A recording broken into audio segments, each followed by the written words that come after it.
नमस्कार साथियों।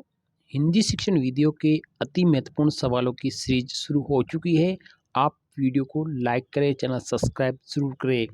लेवल 1 और लेवल 2 दोनों विद्यार्थियों के लिए अति महत्वपूर्ण ये वीडियो रहने वाला है और हमारे चैनल पर हिंदी शिक्षण वीडियो के कई सारे वीडियो हैं, आप प्ले लिस्ट में जाके चेक भी कर सकते हैं। पहला सवाल हमारा शुरू हो रहा है। आज सवाल करते हैं, एक समावेशी कक्षा में भाषा शिक्षक को किस बिंदु का सबसे अधिक ध्यान रखना चाहिए? ठीक है, एक समावेशी कक्षा है, ठीक है, उसमें जो भाषा शिक्षक है उसको किस तरह के बिंदु पर सबसे ज़्यादा ध्यान देना चाहिए? सभी बच्चों को समान रूप से जिम्मेदारियाँ देना, सभी बच्चों को समान गतिविधि में शामिल होने के लिए प्रोत्साहित करना, सभी बच्चों से समान अपेक्षाएं रखना, विविध प्रकार की दृश्य श्रव्य सामग्री का प्रयोग करना।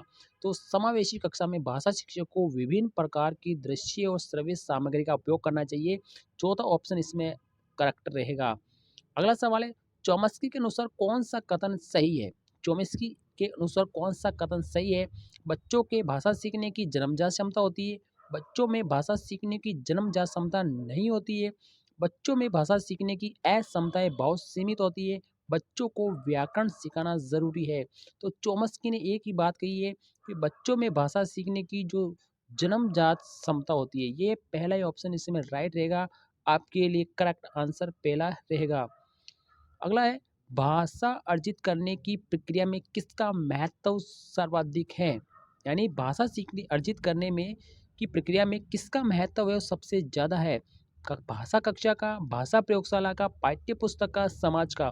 तो भाषा अर्जन में जो सबसे महत्वपूर्ण है वो समाज का रहता है। आपका चौथा ऑप्शन इसमें राइट रहेगा। अगला सवाल है, भाषा सीखने सिखाने के संबंध में निम्नलिखित में से कौन सा कथन सही है? दोबारा पढ़ते हैं, भाषा सीखने सिखाने के संबंध में कौन सा कथन आपका सही है? बच्चे स्कूल आकर ही भाषा सीखते हैं, बच्चे अपने परिवार से ही भाषा सीखते हैं, बच्चे स्कूल में मानक भाषा का ही प्रयोग करते हैं, बच्चे स्कूल आने से पूर्व ही भाषाई पूंजी से क्या होते हैं, लेस होते हैं। ठीक है, तो इसका चौथा ऑप्शन जो इसमें दिखाई दे रहा है, ये चौथा ऑप्शन इसमें बेस्ट रहेगा। यानी ये चौथा ऑप्शन रहेगा कि बच्चे स्कूल आने से पूर्व ही भाषाई पूंजी से क्या होते हैं, लेस होते हैं। इसका चौथा ऑप्शन राइट रहेगा। अगला है, पाठ के अंत में अभ्यास और गतिविधि देने का उद्देश्य क्या होता है? यानी पाठ के अंत में अभ्यास और गतिविधि देने का मुख्य उद्देश्य क्या होता है? बच्चों की को अभिव्यक्ति अवसर देना, बच्चों को व्यस्त रखना है तो गतिविधि बनाना, बच्चों को याद करने तो सामग्री उपलब्ध कराने में सहायता, गृह कार्य की सामग्री जुटाना। तो यहाँ पर बच्चों को अभिव्यक्ति के अवसर देना ये सबसे बेस्ट उद्देश्य रहता है। अगला सवाल है, बच्चे प्रारंभ से ही एक भाषिक होते हैं, द्विभाषिक होते हैं, बहुभाषिक होते हैं, भाषा में कमजोर होते हैं? तो बच्चे शुरू से ही क्या है, बहुभाषिक होते हैं। तो तीसरा ऑप्शन इसमें क्या होगा, राइट रहेगा। अगला सवाल है, उच्च प्राथमिक स्तर पर हिंदी भाषा की समावेशी कक्षा का स्वरूप निर्धारित करने में सबसे महत्वपूर्ण क्या है? ठीक है, अभ्यास कार्य, शिक्षण प्रक्रिया, आकलन या पाठ्य पुस्तक? तो उच्च प्राथमिक स्तर पर हिंदी भाषा की समावेशी कक्षा का स्वरूप निर्धारण करने के लिए शिक्षण प्रक्रिया सबसे महत्वपूर्ण रहेगी। आपका दूसरा ऑप्शन इसमें राइट रहेगा। अगला सवाल है, व्याकरण की समझ को संदर्भ प्रश्नों के माध्यम से आंकना क्या कहलाता है? पूर्ण उचित है, आंशिक रूप से उचित है, पूर्ण असंभव है, बिल्कुल अनुचित है? तो व्याकरण की समझ को संदर्भ प्रश्नों के माध्यम से आंकना है ना, क्या है, ये आंशिक रूप से उचित है। दूसरा ऑप्शन इसका राइट रहेगा। अगला सवाल है, गृह कार्य के बारे में कौन सा कथन उचित है? यानी होमवर्क के बारे में कौन सा कथन उचित है? गृह कार्य देना अति आवश्यक है, गृह कार्य अभिभावकों को व्यस्त रखने का उत्तम साधन है, बच्चों की क्षमता स्तर के अनुसार गृह कार्य दिया जाना चाहिए, गृह कार्य कक्षा में किए गए कार्य का अभ्यास है। तो बच्चों की क्षमता स्तर और गृह कार्य देना चाहिए, उसके स्तर के अनुसार ही गृह कार्य देना चाहिए। अगला सवाल है, यहाँ पर उच्च प्राथमिक स्तर पर भाषा सिखाने को प्रभावित करता है? यानी उच्च प्राथमिक स्तर पर भाषा सीखने को कौन प्रभावित करता है? बच्चों के द्वारा किया जाने वाला सुलेख, शिक्षक का भाषा शिक्षण संबंधी रवैया, शिक्षक द्वारा ली गई लिखित परीक्षा, भाषा संबंधी गृह कार्य? तो भाषा सीखने को प्रभावित कौन करता है? शिक्षण संबंधी रवैया है वो इसे क्या करता है, प्रभावित करता है। अगला है, भाषा शिक्षण में पाठ्य पुस्तक क्या है? अनावश्यक है, एकमात्र संसाधन है, साध्य है या साधन है? तो भाषा शिक्षण के अंदर जो पाठ्य पुस्तक है ना वो एक साधन है। क्या है? साधन है। और जो पुस्तक को हम पढ़ते हैं तो उसमें जो लक्ष्य होता है वो आपका वो क्या होता है, साध्य होता है। लेकिन पाठ्य पुस्तक आपकी क्या है, एक साधन है, इसके माध्यम से हम क्या करते हैं, पढ़ाई करते हैं।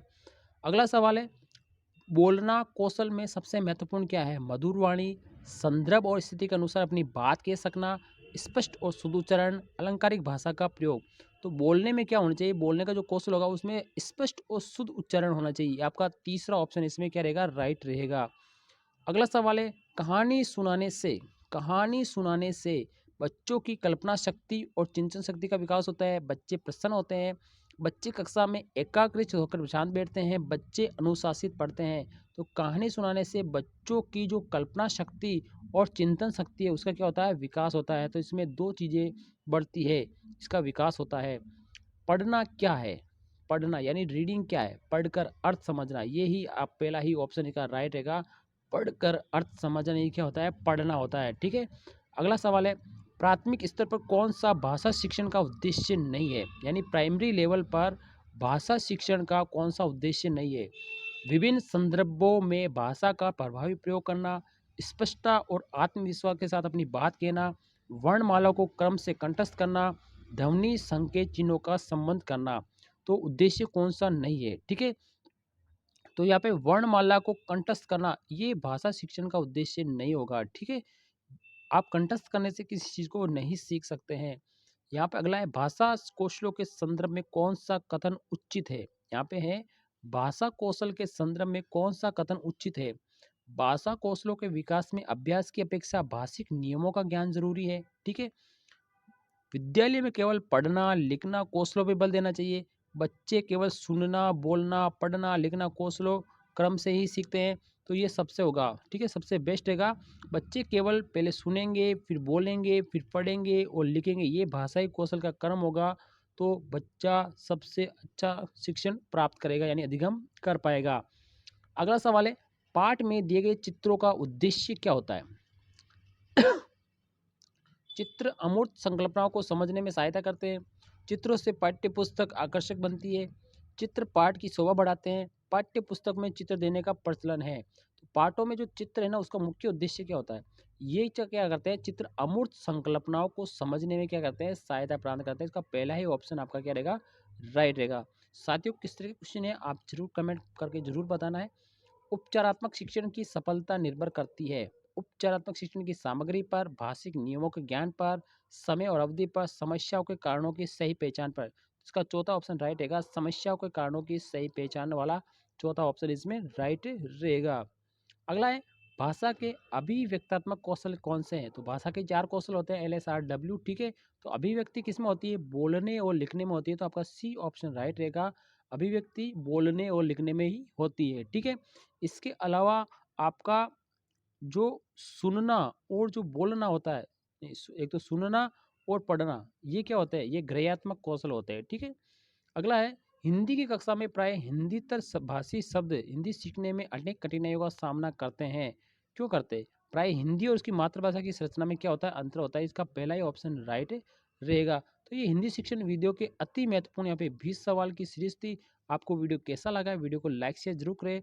और रीट लेवल 1 के विद्यार्थी है या लेवल 2 के विद्यार्थी हैं, आप दोनों के ही यहाँ पे लगभग 10% आने वाले हैं या 10% शिक्षण वीडियो के आते हैं। वीडियो कैसा लगा है लाइक शेयर करें। थैंक यू, धन्यवाद।